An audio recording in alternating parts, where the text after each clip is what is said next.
बोलने का अवसर दिया। आप सभी को 9 अगस्त विश्व आदिवासी दिवस की हार्दिक हार्दिक बधाई एवं शुभकामनाएं देता हूं। और यहां पर पुलिस प्रशासन मौजूद होगा। कल अलीराजपुर एसडीएम का एक फरमान जारी हुआ। वो फरमान सिर्फ आदिवासियों के लिए जारी हुआ कि आदिवासी अपने कार्यक्रम में, उन्होंने लिखा नहीं है लेकिन सीधा हमको समझ में आ रहा है कि आदिवासी अपने कार्यक्रम में तीर कमान नहीं ले जा सकता, आदिवासी अपने कार्यक्रम में फालियां नहीं ले जा सकता। माननीय एसडीएम साहब को मैं इस मंच के माध्यम से कहना चाहता हूं, ये हमारे हथियार नहीं है, ये हमारे अभिन्न अंग है जो हमारे पहनावे के साथ हमारे साथ मौजूद रहते हैं। जब एक सिख तलवार या कटार लोकसभा विधानसभा में ले जा सकता है, एक आदिवासी तीर कमान या फाल अपने कार्यक्रम में क्यों नहीं ले जा सकता? मैं उस माननीय एसडीएम साहब को पूछना चाहता हूं। और यहां पर पुलिस प्रशासन मौजूद होगा तो उनको मैं कहना चाहता हूं कि इन लड़कों को जिन लड़कों ने कार्यक्रम किया उनको डराने का जरा भी प्रयास न करें। अगर इन पर एफआईआर की जाती है तो सबसे पहले मेरा नाम लिखे। इनके साथ जेल जाने की आवश्यकता होगी, हम लोग जाएंगे। इनके साथ जमानत कराना भी होगा तो हम लोग जाएंगे। हमारे आदिवासी ग्रामीण क्षेत्रों में जो लड़के काम कर रहे हैं, जो समाज का बीड़ा उठाए हुए हैं, उनको समस्या आती है, उनको तकलीफें होती है और शासन प्रशासन ऊपर से और उनको तकलीफ देता है। लेकिन ये अब ये चलने वाला नहीं है। मैं यहाँ स्पष्ट रूप से कह देना चाहता हूँ माननीय जिला कलेक्टर महोदय से और माननीय एसडीएम साहब से, अनुविभागीय अधिकारी महोदय से, कि आपके जो नियम अनुबंध कांवड़ यात्रा के समय तो नहीं लगे थे क्या?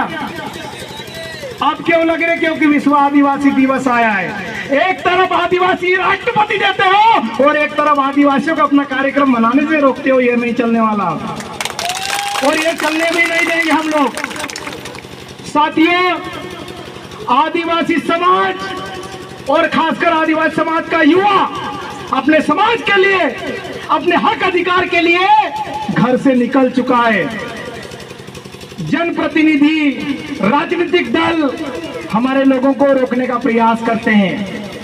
उनकी हिम्मत नहीं हमारे सामने आने के लिए, इसलिए वो शासन प्रशासन का फायदा लेते हैं, उनका सहयोग लेते हैं। एसडीएम ने अपने मन से लेटर नहीं निकाला है, किसी ने कहा है तब निकाला है। और ये 5 अनुसूचित क्षेत्र है, यहाँ पर आदिवासी जो चाहेगा वही होगा। किसी एसडीएम के कहने से नहीं चलेंगे, किसी कलेक्टर के कहने से नहीं चलेंगे। आज विश्व आदिवासी दिवस को रोकने के लिए भोपाल से प्लानिंग हो रही है, दिल्ली से प्लानिंग हो रही है कि इन आदिवासियों को इकट्ठा मत होने दो। लेकिन ये आदिवासी युवा भी बहुत जोशीला है। 9 अगस्त अभी 3-4 दिन दूर है, हमारे लोग 1 अगस्त से मनाने लग रहे हैं और 15-17 तारीख तक 9 अगस्त विश्व आदिवासी दिवस मनेगा। ये जो एक लड़का आया था राजू ओरे, खरगोन का युवा सरपंच था, वो खाली निमंत्रण देने आया था, उसमें 13 तारीख को कार्यक्रम रखा है। रोक के बताओ, हमारे सरपंच भी आ गए और यहाँ पर 23 साल का लड़का जनपद उपाध्यक्ष भी बेटा है जो हमारे साथ आया है, 23 साल का लड़का। तो कहाँ कहाँ रोकोगे, कहाँ काम को टोकोगे? ये आदिवासी युवा पढ़ा लिखा लड़का है, अब रुकने वाला नहीं है। ये लड़के पीली बंडी वाले भी कहां से आ रहे थे? राउडी से।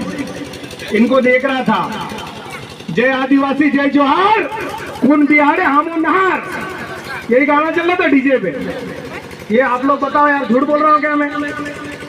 इसका मतलब क्या होता है? आदिवासी किसी से झुकता नहीं, आदिवासी किसी से डरता नहीं है। तुम लोग हमको कानून में बांधने की कोशिश करोगे, तुम लोग हमको डराने की कोशिश करोगे, तुम लोग हमको जेल में डालने की कोशिश करोगे, लेकिन हम लोग डरने वाले नहीं है। मैं माननीय एसडीएम साहब को कहना चाहता हूं कि हमारे महापुरुष कंटे मामा का चित्र देख लो, हाथ में क्या है? बंदूक, और ये लाइसेंसी नहीं थी। उस समय लाइसेंस कौन देता था? ये टंट्या भील का जुनून था, उसकी दादागिरी थी कि 35 साल तक हथियार बंद अगर किसी ने लड़ाई लड़ी तो वो हमारे टंट्या भील थे और हम उनकी वंशज है। एसडीएम के आदेश से डर जाएंगे क्या? डर जाएंगे क्या? नहीं डरने वाले हम लोग। और जगह जगह कार्यक्रम करेंगे, विश्व आदिवासी दिवस का डंका बजाएंगे। और मेरे जो जितने भी युवा साथी है, आयोजन कमेटी के सदस्य, उनको किसी से भी डरने की आवश्यकता नहीं है, चाहे वो नानपुर थाना हो, चाहे वो सोंडवा थाना हो।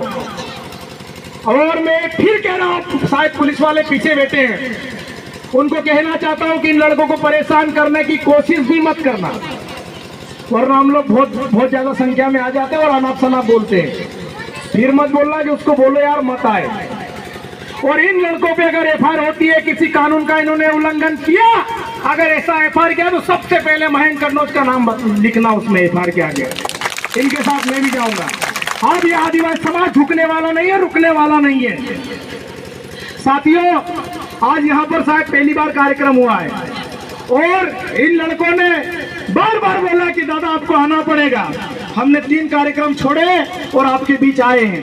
हमको भीड़ नहीं चाहिए, हमको शेर लोग चाहिए, जो गुर्रू अस्सू कोई देने वो लोग चाहिए हमको। ये एसडीएम के आदेश वादेश, ये तुगलकी फरमान है, ये नेताओं के इशारों पे चलते हैं, ये सरकार के इशारों पे चलते हैं। लेकिन ये आदिवासी युवा, ये आदिवासी समाज का आदिवासी पढ़ा लिखा लड़का अब अपने हक अधिकार के लिए घर से निकल चुका है, सर पे कफन बांध के निकल चुका। अब हमको किसी से डरने की आवश्यकता नहीं है। और अलीराजपुर जिले की जितने भी हमारे युवा साथी हैं, चाहे वो ग्रामीण क्षेत्रों में कार्यक्रम करते हैं, चाहे वो शहरी क्षेत्रों में कार्यक्रम करते हैं, डंके की चोट पर करिए। आपको जिस दिन भी आवश्यकता लगे, हम आपके साथ कंधे से कंधा मिलाकर खड़े रहेंगे, आपकी ढाल बनकर खड़े रहेंगे। साथियों, आज प्रदेश सरकार बोल रही है कि विश्व आदिवासी दिवस झूठा है, पता नहीं षड्यंत्र रच के हमारे आदिवासी लोगों को गुमराह करने का प्रयास कर रहे हैं। और उसमें हमारे ही जनप्रतिनिधियों का बहुत बड़ा योगदान है। लेकिन उनको मैं कहना चाहता हूं कि पिछले कुछ वर्षों से आदिवासी क्षेत्रों में जिस प्रकार से जन जागृति आई है, आज हमारी माताएं घर से निकल रही है, हमारी बहनें घर से निकल रही है, हमारे बच्चे घर से निकल रहे हैं, हमारे युवा साथी घर से निकल रहे हैं। और दादा जिस प्रकार से यहाँ पर बोल रहे हैं, मेरा गर्व से सीना चौड़ा हो गया। आज हमारे साथ बुजुर्गों का भी सहयोग है। फिर मैं सीना ठोक के कहना चाहता हूँ, किसकी हिम्मत है हमको रोकने की। आदिवासी दिवस डंके की चोट मनाएंगे और मनाकर रहेंगे।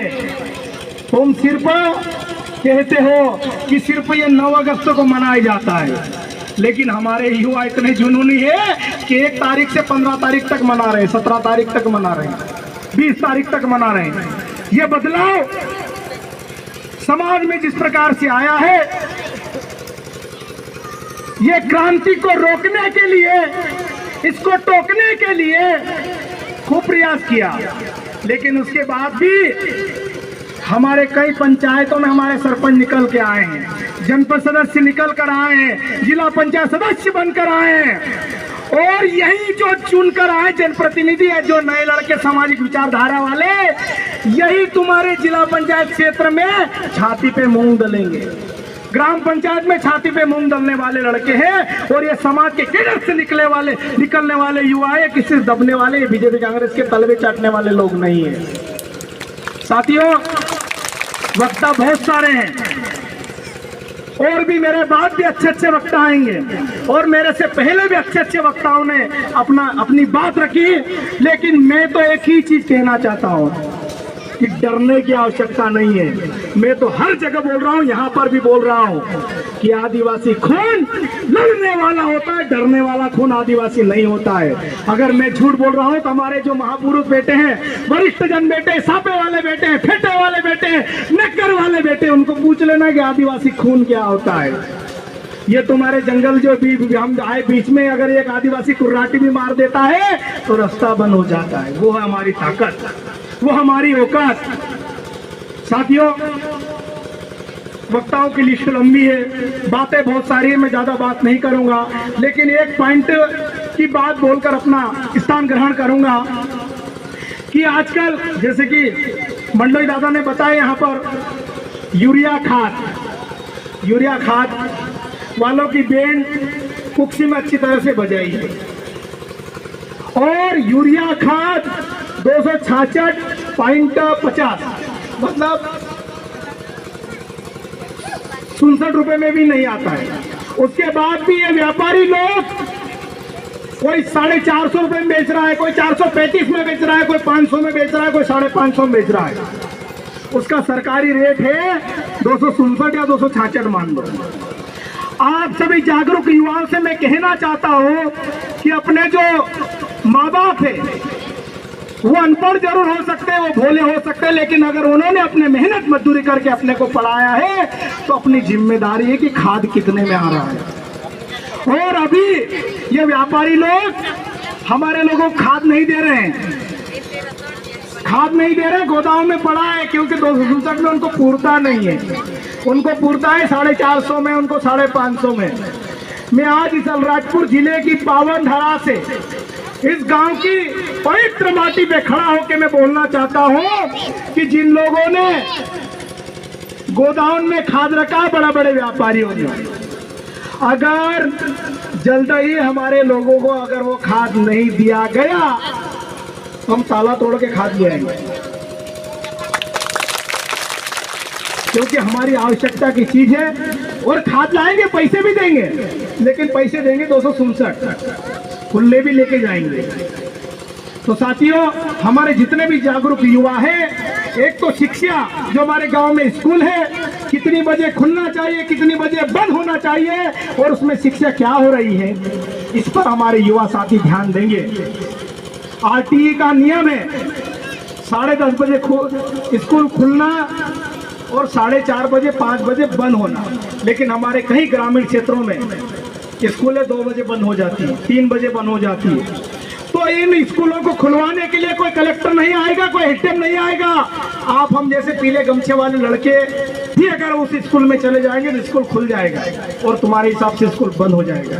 क्योंकि शिक्षा पे अगर हमने विशेष फोकस किया, ध्यान दिया, तो हो सकता हमारे बीच में कई लोग ऐसे बोलने वाले आएंगे, दहाड़ने वाले आएंगे, क्योंकि हमारे समाज में, ये हमारे समाज की पीड़ा है कि हमारे समाज में बोलने वाले लोग कम होते हैं।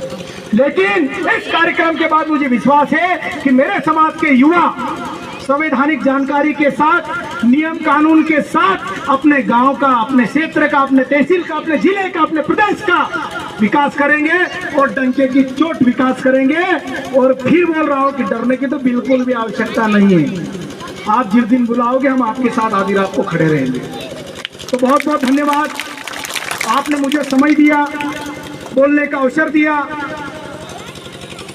एक बार सब जोरदार नारे लगाएंगे, हम बेनो, आप भी बोलना हो जोर से, हम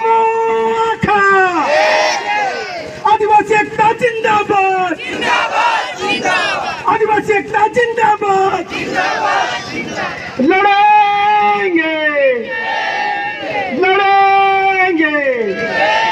जय आदिवासी, जय जवान।